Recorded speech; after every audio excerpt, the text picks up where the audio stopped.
Most people think mental exhaustion comes from doing too much. Too much work, too many responsibilities, too many problems. But what if the real drain isn't what you're doing at all? What if it's what you're carrying? Because many people wake up tired before the day has even begun. Nothing catastrophic happened. No crisis, no emergency, yet their minds already feel crowded, heavy, occupied by invisible conversations that never seem to end. And strangely, many of those conversations don't even belong to them. The modern mind spends an astonishing amount of energy managing other people's opinions. Not necessarily direct criticism, something subtler. A social media post is written and rewritten 3 times. A text message is analyzed after it's sent. A harmless comment from a coworker replays during the drive home. Someone's expression at dinner becomes an unsolved mystery before sleep. The brain begins running simulations. What do they think of me? Did that sound stupid? Should I have said something different? The paradox is that most people believe they are protecting their social standing. In reality, they are renting mental space to strangers. Attention becomes expensive when everyone can access it. And once attention is occupied by external judgment, something else quietly begins to disappear. Your own voice. At first, the loss is almost impossible to notice. A person wants something but immediately asks whether it looks impressive. They have an opinion but check how others feel first. They make decisions based less on preference and more on anticipated reactions. The question changes, not, what do I think? But, what will people think if I think this? That sounds intelligent, until you look closer.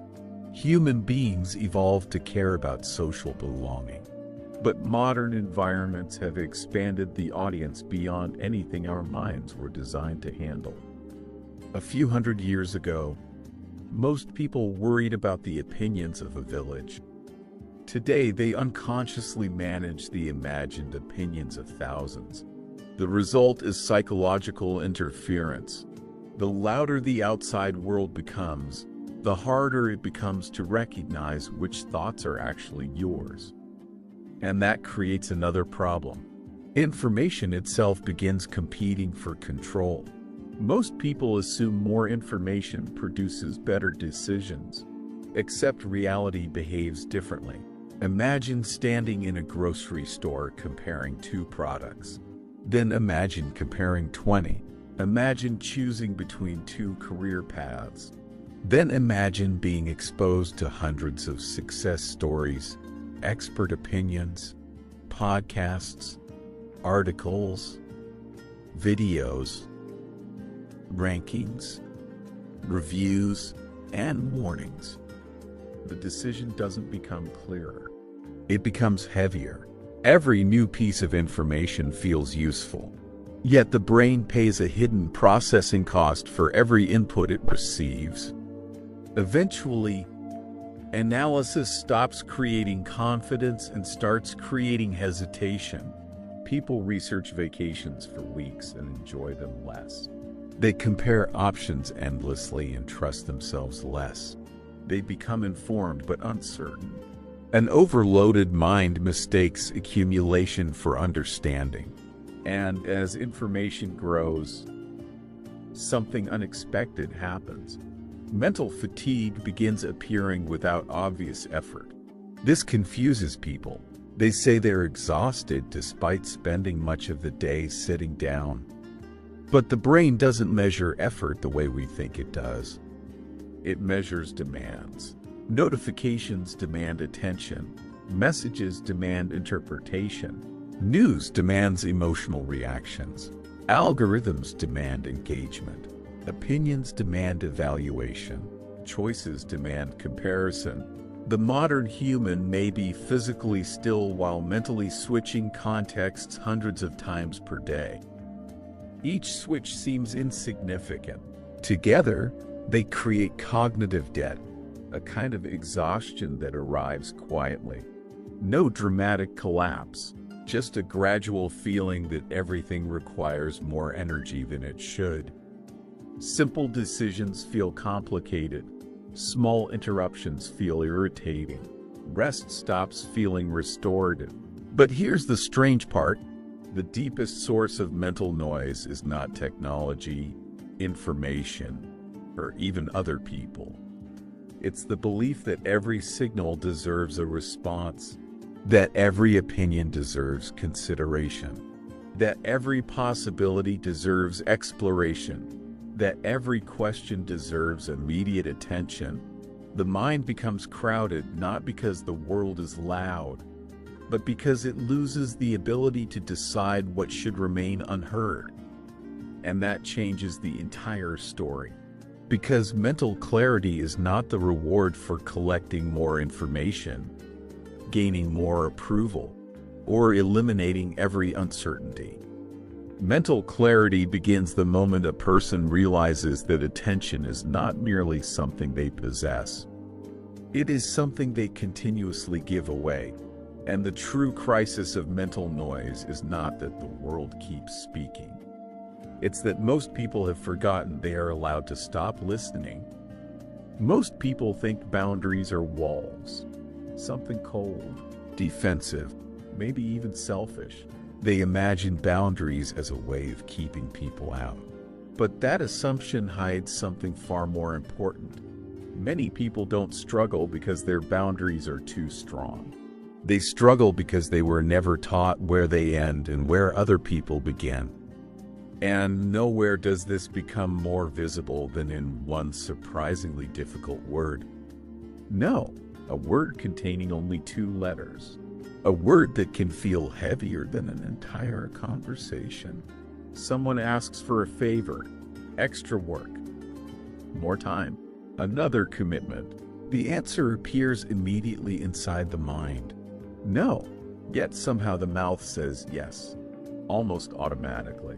Later comes frustration, resentment, exhaustion, and a quiet question. Why was that so difficult? The answer has very little to do with generosity. People often imagine people-pleasing as excessive kindness. But here's the strange part. People-pleasing is frequently driven by fear, not compassion. Fear of disappointing someone, fear of appearing selfish, fear of rejection, fear of conflict. The nervous system learns an invisible equation. Approval equals safety. Disapproval equals danger. Once that equation becomes established, saying no stops feeling like a simple decision. It begins feeling like a social risk.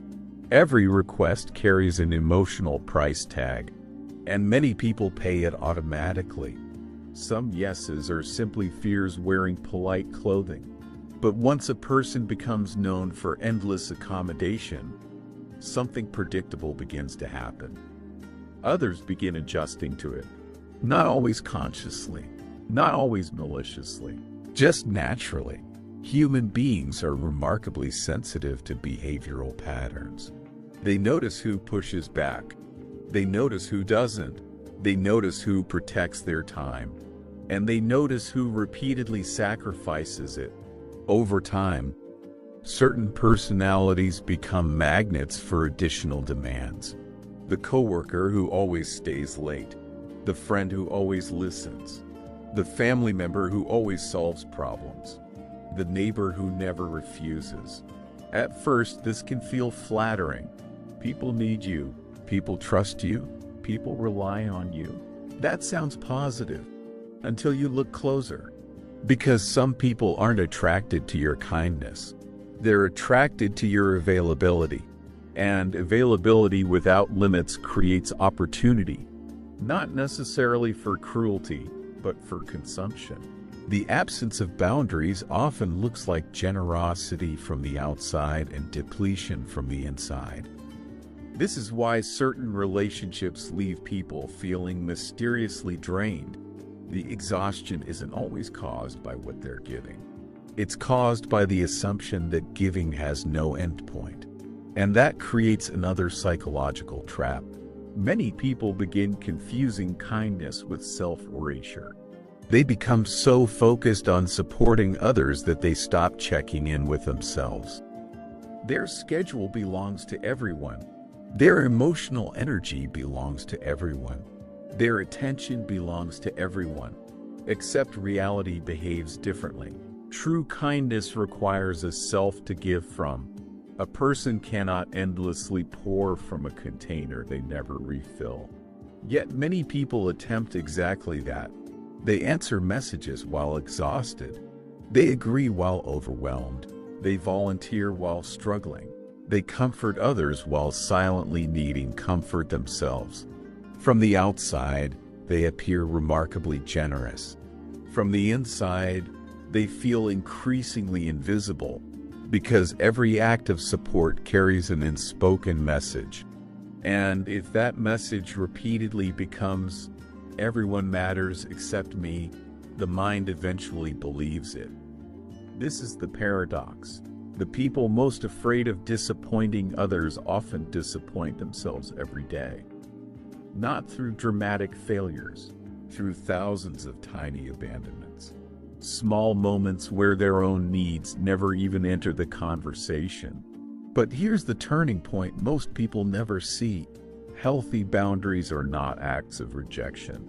They're acts of definition. They answer a simple psychological question. What belongs to me? My time, my energy, my attention, my emotions, my responsibilities, and equally important, what does not belong to me? Other people's expectations, other people's reactions, other people's disappointments, other people's attempts to transfer responsibility. This distinction changes everything, because guilt often appears the moment a boundary is introduced. Someone becomes upset, someone objects, someone feels inconvenienced, and the old programming immediately activates. Maybe I should just give in. Maybe I'm being difficult. Maybe I'm being selfish. But this is where an important reversal appears. The presence of guilt does not prove a boundary is wrong. Sometimes it proves the boundary is new. A person who has spent years granting unlimited access will often feel uncomfortable the moment access becomes limited. That discomfort is not failure. It's adjustment, both for you and for everyone around you. The goal is not to become hard. The goal is not to stop caring. The goal is not to build emotional walls. The goal is to create a space where care can survive without consuming the person who offers it. Because protecting your inner space is not about keeping people away. It's about ensuring there is still a person left inside that space. And in the end, the strongest boundaries are not built from anger, confidence, or control. They're built from a quieter realization that your life is not a public resource, and every time you protect a piece of your attention, your energy, or your peace, you are not taking something away from others. You are finally returning something to yourself. Most people believe helping others is one of the healthiest things a person can do. And often, it is, but some forms of helping have very little to do with the people being helped. They have everything to do with the person doing the helping. Because there is a difference between offering support and carrying responsibility that was never yours to begin with. And many people cross that line without ever noticing. You see it in everyday moments. A friend seems upset, and someone immediately feels obligated to fix it. A partner has a bad day, and another person absorbs the entire emotional weight of it. A family member struggles, and suddenly one person becomes the unofficial manager of everyone's feelings. At first, this behavior looks compassionate, maybe even admirable. But here's the strange part. Many people don't merely care about other people's emotions. They feel responsible for them, not concerned, responsible. That distinction changes everything. Because concern says, I hope you're okay. Responsibility says, it's my job to make sure you're okay. And that psychological shift creates a burden no human being was designed to carry. Happiness can be shared, but it cannot be outsourced. Yet countless people spend years trying to do exactly that. They monitor moods, predict reactions, prevent disappointments, manage conflicts. They become emotional air traffic controllers, constantly directing feelings that were never theirs to control. And the more they do it, the more natural it begins to feel, which leads to an even deeper trap. Over time, helping can stop being an action. It can become an identity. The rescuer. Every family seems to have one. Every workplace has one. Every friend group has one. The person everyone calls. The person who always shows up. The person who solves problems before anyone else even notices them. On the surface, this role appears noble, and often parts of it are. But identity is powerful. Once people become attached to being the helper, something unexpected happens. They start needing opportunities to help. That sounds generous until you look closer. Because now their sense of value becomes connected to other people's struggles. If everyone is okay, who are they? If nobody needs saving, where does their purpose come from? This is the hidden dependency beneath many rescue patterns. Not a dependency on receiving help, a dependency on providing it. The rescuer often becomes trapped by the very role that once made them feel needed. And because this pattern is socially rewarded, it can continue for years without challenge. People praise the helper, depend on the helper, appreciate the helper. Meanwhile, something important is quietly happening in the background. The helper's own life begins shrinking. Not dramatically, gradually. A postponed goal here, a delayed dream there, an ignored need, an unfinished project, a neglected relationship. The focus remains outward, always outward. And eventually the emotional costs begin arriving. Not all at once, but in cycles. The person solves one crisis, then another, then another. Each situation creates temporary relief. Someone feels better. A problem gets fixed. A conflict disappears. For a moment, everything feels worthwhile. But reality behaves differently. Human problems rarely stay solved forever. New conflicts emerge. New emotions appear. New crises arrive. The rescuer returns to work. Again, and again, and again. Over time, exhaustion begins accumulating beneath the surface. Not physical exhaustion alone. Psychological exhaustion, decision fatigue, emotional fatigue, compassion fatigue, a deep sense of depletion that sleep alone cannot repair. Because the real drain isn't effort, it's permanence. The feeling that your responsibility never ends. That there is always another problem waiting. Always another person needing something. Always another emotional fire to extinguish. And eventually a painful contradiction emerges. The person who spends years protecting everyone else begins feeling increasingly unprotected themselves. But this creates another problem. Many rescuers don't recognize burnout when it arrives. Because burnout doesn't always look like collapse.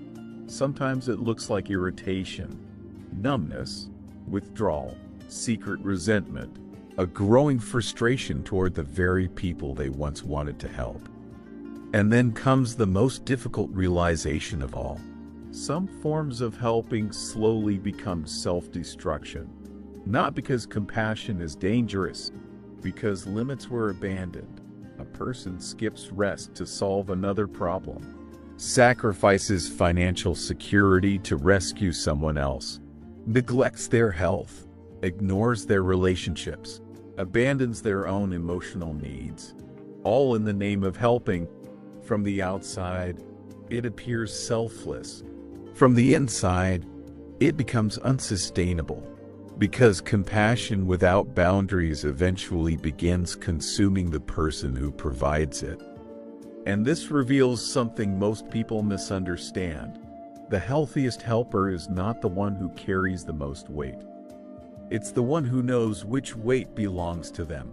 Because genuine support does not require ownership. You can care deeply without taking control. You can love someone without managing their life. You can stand beside someone's pain without making it your permanent residence.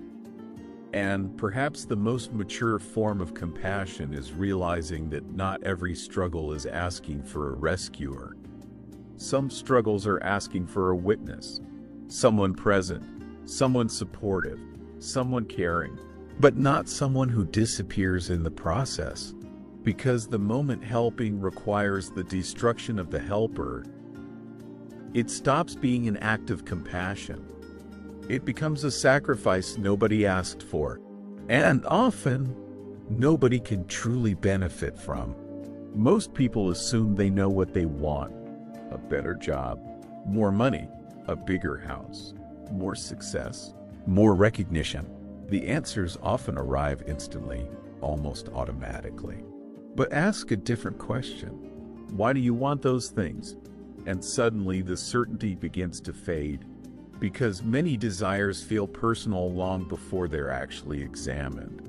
They arrive so early and repeat so often that they become part of the background. People inherit ambitions the same way they inherit accents, quietly, without noticing. And for years, they may never stop to ask where those ambitions came from in the first place. This becomes visible in surprisingly ordinary moments. Someone reaches a goal they've pursued for a decade.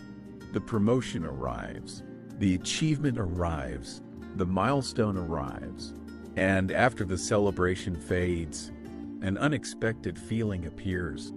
Not joy, confusion, a strange emotional silence, as if the mind were asking a question it should have asked years ago.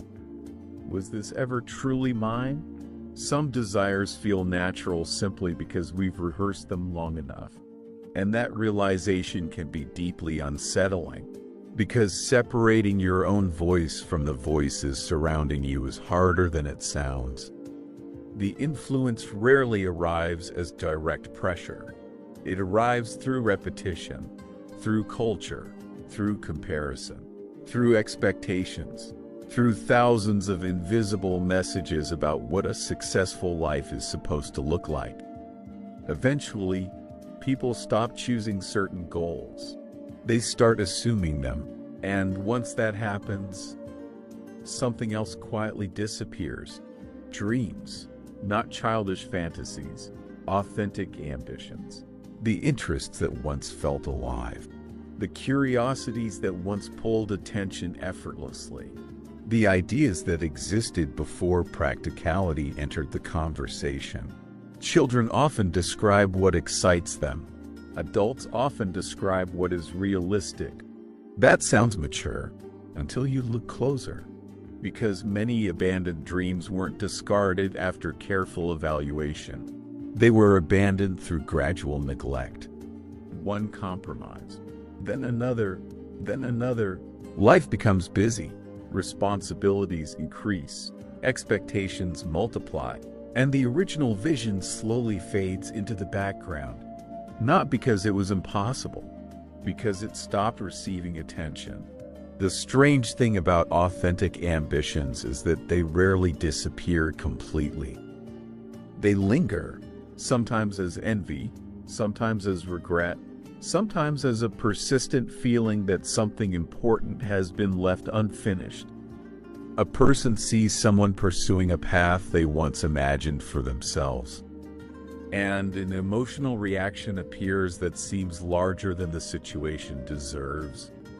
But here's the strange part. Often, they are not reacting to the other person. They are reacting to a forgotten version of themselves. the version that once believed something different was possible. And that leads to an uncomfortable question. If many goals come from outside influences, how do you know which ones are truly yours? The answer becomes clearer when you examine where pressure enters the equation. Society is remarkably effective at creating default definitions of success. Certain careers receive admiration, certain lifestyles receive approval, certain milestones receive applause. The message becomes difficult to ignore. Move faster, earn more, achieve more, acquire more. And because humans are social creatures, these signals matter. They always have. But reality behaves differently than we expect. External validation can tell you what is respected. It cannot tell you what is meaningful. Those are entirely different questions. A goal can impress everyone around you and still feel empty. A path can receive widespread approval while quietly draining your spirit. And a life can look successful from the outside while feeling disconnected from the inside. The crowd can recognize achievement. Only you can recognize alignment. This is where many people encounter a hidden conflict. They spend years climbing a ladder before realizing they never chose the wall it was leaning against. The momentum itself becomes persuasive. The next promotion, the next purchase, the next accomplishment, the next step. Always the next step. Rarely the question of direction. And that creates one of the most subtle forms of psychological drift. Living someone else's life without realizing it. Not literally, psychologically. The warning signs are often easy to miss. A persistent sense of disconnection. Success that feels strangely hollow. Chronic comparison. Constant busyness paired with declining fulfillment. The feeling of moving quickly while somehow going nowhere. Many people interpret these signals as motivation problems. But the issue is often deeper. Motivation naturally weakens when a person is investing energy into goals that no longer reflect who they are. The mind resists what the soul never chose. And eventually, life begins sending small warnings. Moments of restlessness, unexpected envy, recurring fantasies about entirely different futures, a growing attraction toward paths once dismissed. These experiences are not always signs of irresponsibility. Sometimes they are signals, fragments of the self attempting to regain contact. Because beneath every role, achievement, expectation, and identity exists a simpler question. What kind of life actually feels like yours? Not admired, not approved, not impressive. Yours. And perhaps returning to yourself is not about becoming someone new. Perhaps it is the opposite. Perhaps it is the gradual process of removing everything that was added without permission. Every borrowed expectation, every inherited definition, every goal accepted without examination, until eventually, beneath all the noise, all the programming, and all the performance, you encounter something surprisingly familiar. The person you were before the world became so confident about who you should be. And maybe that's the deepest lesson of all. The greatest distance in life is not between where you are and where you want to be. It's the distance between who you truly are and who you've been taught to become. Thank you for spending this time with us on Relaxing Facts Studio. If you found value in this episode, please subscribe and join our growing community. Be sure to like the video and share it on your social media pages so these ideas can reach more people. I'd also love to hear your thoughts. Leave a comment below and tell me what insights stayed with you the most. Your support is what keeps this channel growing, improving, and continuing to create meaningful content. Until next time, keep exploring the hidden patterns of human behavior.